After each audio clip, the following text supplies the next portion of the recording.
Hello, friends, and welcome to a Friday edition of Your Daily Detroit, sharing what to know and where to go in Southeast Michigan. For today, it is August 19th, 2022. From east of Woodward, I'm Jer Stays. And from west of Woodward, I'm Devin O'Reilly. Jer, have we officially kind of crossed into the dog days of summer? Is that where we're at right now? I think we're in the dog days, and this is where you need to look at your summer bucket list and say, what do you want to do for fun before Labor Day or before September? Do you have anything on your list? Good point, Jared, because you're right. And we've gotten really lucky enough to have a great stretch of weather. So it's like, any day where you don't do something, you feel like, wow, I missed out on an opportunity. As we mentioned on the show, Jared, I am a very fresh father here. So I'm trying to think of stuff that I can do with our baby. So I'm gearing more towards what can we walk to from my neighborhood. So stuff around maybe downtown Dearborn, which there's plenty of different artist markets, live music. So I'm going to be trying to hang out in that area and then also patios. I would love to make it to the Founders Patio. I haven't been in a while. I loved the Founders Patio when I lived downtown. It was a great place to walk up to. So, and baby friendly. So I'm going to try the Founders Patio before the summer's out. Okay. So as I mentioned with Cheyenne, one of my lists is going to be the big slide that just reopened. I mentioned that on the Wednesday show with Cheyenne. So that's a big thing. For me, you know what? I haven't been on a boat this year. It's a rare thing for me being an Eastsider. We're kind of attracted to boats, like whether it's friends or whatever. It could be a dinghy. I'm fine with being on a dinghy, or even like if hopping on a tour or something like that. Like I have not been on like a boat. I mean, there was the ferry between Mackinac and Mackinac City, but I mean like go out there and have fun and not be like a 10-minute race ride. Yeah, Shepler's was the last boat I was on. You know, it's really funny, and we could probably expand on this in a future episode, but there's certainly a discrepancy between like East Siders and West Siders. The boat culture on the East Side, obviously the farther east and north you get, it becomes even greater. But like boat culture is not necessarily a thing in like Western Wayne County, but boat culture is all the thing in like Macomb County and on the east side. So I always thought that was interesting. Like I haven't been on a boat this summer, and like that's pretty normal. I don't usually find myself on boats locally. I also want to clear out too that Northern Oakland County has all those lakes up there. So yeah, I mean, I was doing east and west, but you could absolutely kind of do Northern Oakland. But I bet Southern Oakland doesn't have a lot of boat culture. I don't know a lot of boat culture in Royal Oak and Ferndale and Oak Park and places. No, I think the only boat I've ever seen down there is one that was like built as a stage thing as a bar or something like that. Yeah. And you know, it's funny though. You're right. No, exactly. So they don't have the boat culture either. But then now I'm thinking in my head, I'm like, hey, we might have some listeners from Wyandotte and Trenton and those areas call in and say, wait a second, there's some boat culture in Southern Wayne County. So I guess it just all depends. I mean, a few years ago, I was ripping shots of Hornitos on an old tugboat that used to be a gay bar in Windsor. And like, that's hard to top, but I feel like there's got to be something. I mean, I know I'm not going to top that, but there's got to be something out there. A listener, maybe, just something fun. Sounds good. We're going to save that episode for another time, Jared. Boat themed episode coming soon. Well, I have been around, I don't have kids, but I do have dogs, and I've been around a little bit to some places. One I wanted to shout out as a listener suggestion. I'm starting to build, and we're going to do a whole episode with Engineer Randy about it, on yeast or risen donuts. And so I'm doing a little bit of pre-testing to make sure they're worth getting into the ranking. And this place, I don't usually go to places that spell their name with a K, right? So this place is called Donut Kastle in Taylor. It's not where I would normally go, but it's been around for 1,000,000 years. It has a cool retro sign, which is rare nowadays. And it's this like little drive-in joint that does yeast donuts. And so, yeah, I mean, cheap, cheerful, a good little bit of fun. I just call them like cake donuts and like the fluffy donut. Which one's a yeast donut? I actually don't know. So like your yeast donut is more of like your Krispy Kremes and things like that. Yes. Okay. So you've got more of like, it's not as crumbly. And cake donuts are really popular nowadays for a variety of reasons, including the fact they're a bit easier to make, right? You can make a cake donut yourself. It's a lot harder to make a yeast donut on your own and at scale. Right? Yeah. You need some machinery and stuff like that. Whereas like if you want to small batch some cake donuts, and you can large batch them too. But like if you want to small batch some cake donuts, you can do that. Interesting feedback there, Jared. I think I'm more of a yeast donut guy, and after the dog days of summer, we're heading into donut season in the fall. So looking forward to that and checking out Donut Kastle. Yeah, because I need a replacement for Dutch Girl. Yes. Because they are long gone. So I need to direct people to that. The other thing I did, and I wanted to share this because I know you've been there. I finally got to Ladder 4. Oh, man. Long time coming, Jer. I am so glad you went there. One of my favorite places in the city. How'd you like it? I had a wonderful drink with friend of the podcast, Dr. Paul Thomas, and wow, it's a stunner, like a stunner. Like if this was in downtown Detroit, everybody would be talking about it constantly, but because it's kind of tucked off in Southwest, it's not, but also it's part of its magic. Like you go in, you get off of Michigan Avenue, you head up there. Oh my gosh, like it's so beautiful. They did such a wonderful job. There are 2 levels. There's the patio out front. You go inside, you've got big, like a different version of it, but you got big foundation vibes because it's an old firehouse. You go upstairs, there's an event space. And then upstairs, there's this whole beautiful secret patio. Not really secret, but it's there. That I know a bunch of businesses, they would kill just to have that patio alone. It was fabulous. Yeah, there's just so much room to explore. Tucked away is an understatement. I mean, it's really kind of off Michigan Avenue, off of Grand Boulevard, kind of on a little bit of a leg there. It's really, really tucked away in the old firehouse, but man, they did an incredible job on the restoration. And like you said, multiple patios, not only multiple patios, Jer, a huge backyard space. I have on good authority from the owners that backyard is going to continue to be built up and activated. Not only are you going to see music out there, you can do movies out there. They want that to be kind of like a hangout backyard in the spirit of like an old Miami, but with also, live music and things like that. So they've still got even bigger plans for that place. They also have really, really rare wines. There's a wine shop attached to the bar itself and the restaurant, and they have some really, really rare wines from the Eastern European region because that's where the owners are from. It's a cool place to check out some wines that you may never have never tried or never even heard of before. The address is 3396 Vinewood in Detroit. Go check it out. I also had a little bit of food, split the burrata, beautiful mozzarella, a little bit of spice to it.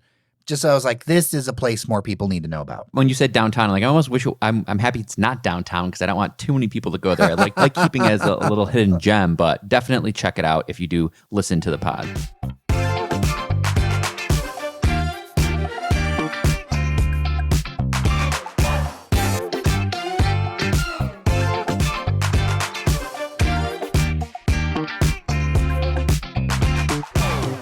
All right, our first story, I think it's a little bit of a make you smile because an octopus is coming to the Belle Isle Aquarium. That's very exciting. I mean, octopuses are awesome. I mean, I feel like there's always articles about how smart octopuses actually are. They're a fascinating creature. So it'll be really cool. Everybody will love an octopus coming. Does it have a name yet, Jared? No, and here's the trick about it. They're looking for a name. The Belle Isle Conservancy Instagram soon is going to be doing a name idea contest for submissions for, apparently it is a boy octopus. The tank was donated by John Cotton, who isn't from the area, but, has been investing a ton in the area. And it's good to see the community step up. Like, aquariums are expensive and they're difficult to run. And it's something where you really need some of that philanthropic support to take it to the next level, because I've loved the Belle Isle Aquarium since I was a kid. And I think that it was a shame it was closed for so long. This actually is going to celebrate the 10th anniversary of its reopening and its 118th birthday. I mean, it's such an old aquarium. It's amazing that we've been able to keep this amazing gem in the city running as long as it has been, even though, as you said, it's closed a few times. I have a public submission for the name. I'm going to submit Stanley. Ooh, okay. Stanley the Octopus. Oh, yeah, with the Red Wings. Exactly. I think Okay. octopus, I think Red Wings, hockey. I think of our Stanley Cups. We're, hockey town. So I'm going Stanley. It was also my grandpa's name, so makes it even easier. So Stanley is my submission. I'll co-sign it.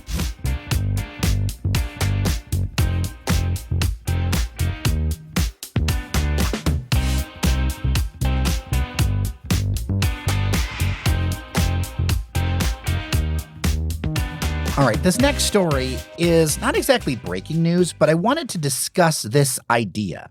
They signed that CHIPS Act recently, right? Because they're trying to build more semiconductors here in the United States, not be so reliant on foreign supply chains. I know, Devin, maybe you have a little context to add because you do a lot of work around mobility and automotive, because it's been so crucial and so much a big part of the shortages and everything else we've been dealing with. Yeah, I mean, water shortages seem to pop up everywhere, and they're affecting not only the way we live and go about our day, but obviously the semiconductor stuff. It's going to be really tough, and we didn't need more issues with semiconductors, but I think we have to figure this out, and we'll talk about this a little bit later, Jer. Michigan is positioned as just quite a nice place for a lot of natural resources that are in demand right now.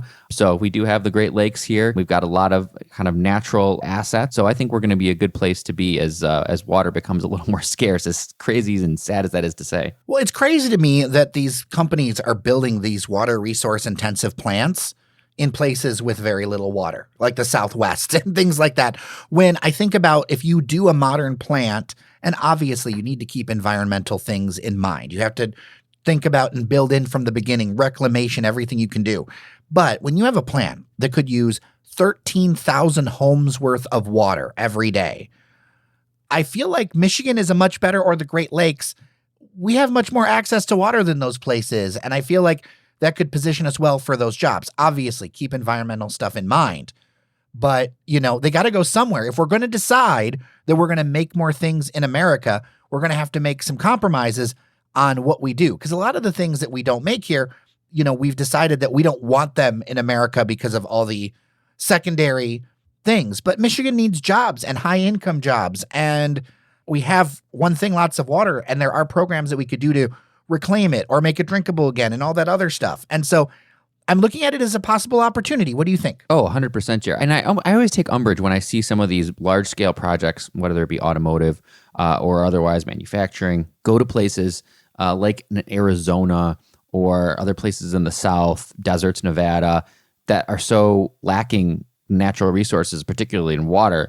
And it almost is like it's an afterthought to these companies. They think about, oh, well, labor will be cheap and we can build on a lot of land and that'll be cheap. And the cost of setting up the factory will be cheap. And they completely disregard the fact that water is absolutely an issue and is only becoming more of an issue.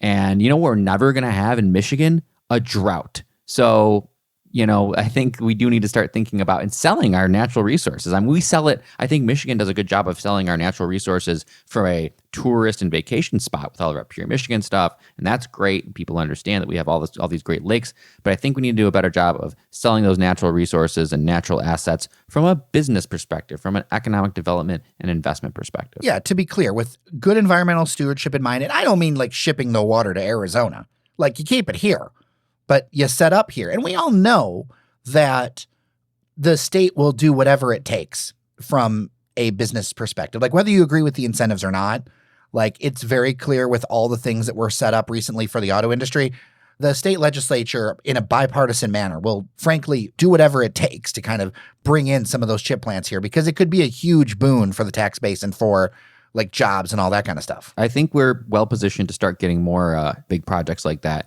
We certainly have the assets. I've got some good people in place in leadership positions. So I'm hopeful, even though this is kind of a bad story because holy crap, we're major droughts in parts of the country. But the silver lining as we're looking at it is Michigan is well positioned to succeed despite this. Well, I mean, let's be honest. Like, you set up a community in a desert, nature is going to win. Always. That's the thing I think that we're finding out, right? Like, whether it's LA, all those other places, and they're beautiful places to live. And they're beautiful places to visit. The things that drive me crazy is people who want to have like a green lawn like you'd have in Michigan. That just doesn't compute to me, right? Because nature will always win. Always win, even if you think you beat it in the short term, wins in the long run, Jer, as we know from history.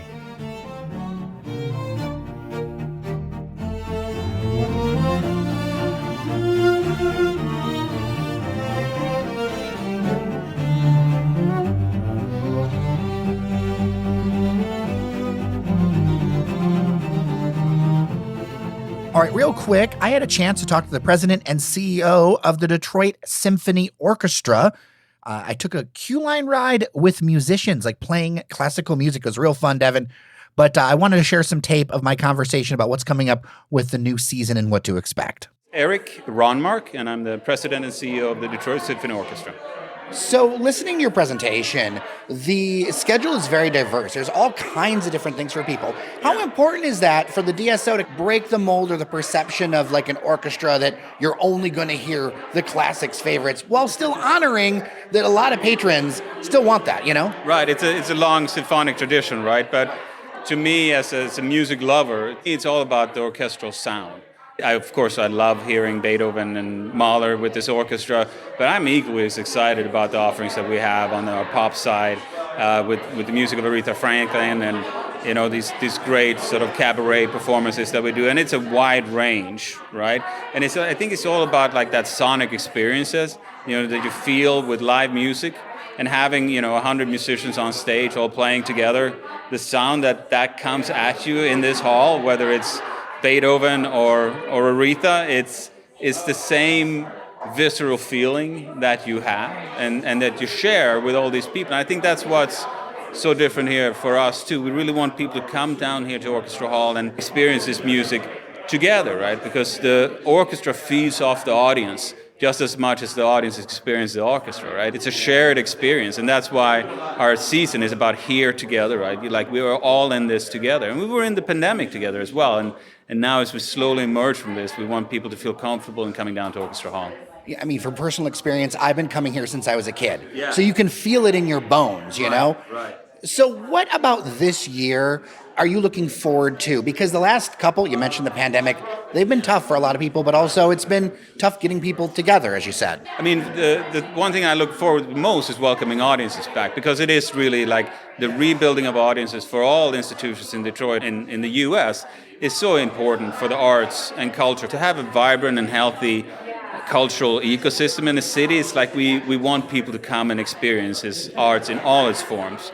As far as the season, I'm really excited about having our music director, Yada Bignamini, back here in full form and really conducting the works that are near and dear to his heart. And for me, as always, the DSO has a history. It's in our DNA to have a really diverse and eclectic season, not just on our classic, but across all season. And we're one of the only orchestras in the U.S. that has its own jazz series, right? And as you said, you came here as a kid. Our family series is outstanding. And that's what I said when I meant there's something for everyone. It's like we don't want there to be any barriers for you to come down here and experience music, because we are doing this for you, right? Like this is for this community. Now, there's some new things with ticket packages, right? Some more different things people can do. We know that people have choices when they go out now, and there are some people who are back and doing everything like they did pre-pandemic, and other people are more hesitant about sort of getting back out and doing things, and they might not go out as much as they had in the past. We want to make it easy. The ticket prices here are already so affordable. Like single tickets start at $15. And we have a sound card for students where you buy a $25 card and you get access to everything for free for the whole season. So it's a matter of like giving people choices.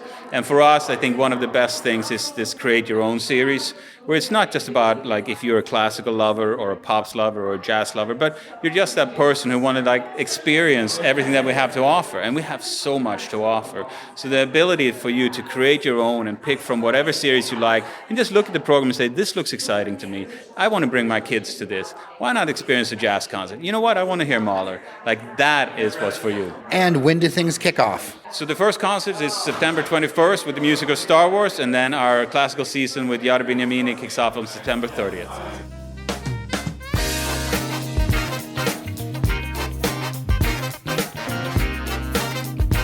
So Devin, you know how I get all of those like rankings and surveys in my inbox on a constant basis? Some of them are more serious, some of them are just absurd, some of them I'm like, where did you come up with those numbers?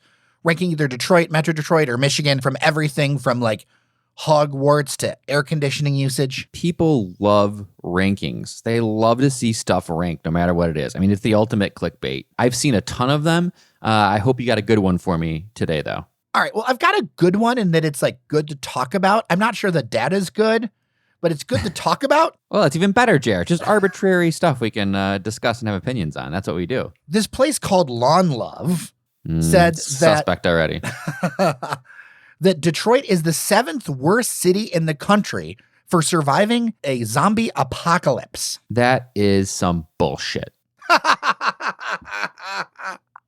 That is some bull. So the things that they were talking about is availability of supplies like grocery stores, places to hide out, vulnerability as far as share of population and bad health, put Detroit at number 1. It also talked about lowest share of available homes with bunkers, fewest hunting gear stores per 100,000 residents, fewest supermarkets per 100,000 residents. And I feel like this is missing the entire point. I think even these metrics are missing the entire point. But you have very strong feelings on it, so I'm going to let you go first. Well, yeah, I do, Jared. First of all, yeah, the metrics are flawed, and I'll get to that in a minute. But I've always taken pride in the fact that I think Michigan is a fantastic place for various different kinds of apocalypses, zombie included. One, we've talked about the natural resources. We can talk about it more, but for gosh sakes, there is fresh water everywhere. No matter what, you're going to need that water. Zombies can't swim. Zombies can't swim. As far as, unless we're making up new rules about zombies, they can't swim. You get in one of our 14,000, 15,000 lakes, get on a boat like we talked about. We'll wrap this whole show into a nice little bow. Get on one of those boats we talked about, and you're free and clear. Just living your life zombie free out in the middle of Lake Michigan or Lake St. Clair or wherever you are. What if we drew them towards Belle Isle? Sure. And like, since they can't get in there, and then pick them off. Absolutely. Great idea. So that alone would make us actually one of the best places for a zombie apocalypse. In the Midwest, now this isn't unique to Detroit, we have tons of basements. Everybody's got a basement. Basements are unique to, a lot of areas. Not everyone has basements. We got basements everywhere. So we've got plenty of subterranean. Our soil, it can be dug, so you can dig bunkers. We have plenty of assets as far as fresh food. That's the other thing. They're talking about grocery stores.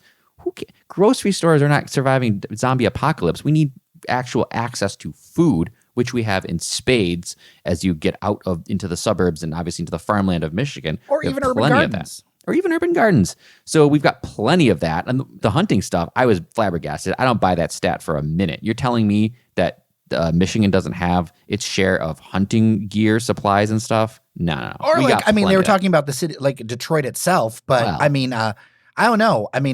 A lot of my neighbors have hunting weapons, because they like to hunt. Like, it just is. Like, it's part of their culture. Yeah, suffice to say, there's plenty of weapons in Detroit and the suburbs. I'm not really sure where they get that from. So, yeah, I think we're well-positioned there. Climate perspective, again, I'm going a little bit kind of deep. I know some zombie lore, and there are some zombie kind of canon that says that they get really mucked up when it gets cold. Their joints freeze. They can't move very well. And it gets cold as a hell in Michigan in the winter. So I think zombies would have a hard time moving as quickly in the winter, in a Michigan winter. So that's another reason I think we're prepared. We also have a lot of buildings. You could think of downtown Detroit, but also think about in the suburbs, all those like wacky towers that have been built. Like there's some places in like Southern Wayne and Oakland and whatever, where there's like this one building that's like 6 or 8 stories tall, surrounded by like emptiness. Well, that's perfect for picking off zombies. You load that up with weapons. And then you have a great like line of sight. You've got that whole like thing in Southfield. You got downtown Detroit. You got some other places, a little bit of high ground, and you could really knock out a lot of zombies very quickly. And we have a very large defense complex in Macomb County. Yeah, exactly. Good points all around, Jer. I think we're spread out enough where, I think if you're in like a dense downtown, you're going to be in big trouble with zombie apocalypse. I think we're spread out enough, like you said, where you can get to some height and where you can pick off, or you can kind of assess the zombie situation, as it were, from different points throughout the city. So, no, I think we are probably one of the best. I don't know. I'd argue anybody that we're the best state area to be in for a zombie apocalypse. dailydetroit@gmail.com. And if you weren't clear already, this segment was complete absurdity.